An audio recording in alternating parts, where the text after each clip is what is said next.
To install the element fire extinguisher in your track prepared car or your race car is quite simple when you have the roll bar mount. You have included clamps which go around the roll cage in your desired area and go through these two openings right here, and you tighten. You want to choose an area of the roll cage which is easy to grab from the seat of your car. In my case, I've chosen this portion of the roll cage. As you can see behind here, I do have a fire suppression system, which is great. However, they have localized nozzles which only spray in specific areas of the car where the fire might not be. With an element fire extinguisher, I can take it and bring it to an area of the fire where the nozzles may not be spraying. I can also go and help a competitor if need be. The fire suppression system is also expensive to refill and it's messy, which you don't have with the element fire extinguisher. Let's go ahead and install it.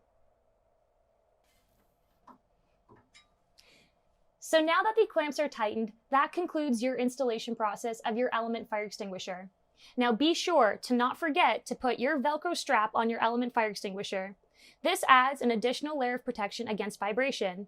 It was developed to not be so strong where you can't pull your element fire extinguisher off, like so.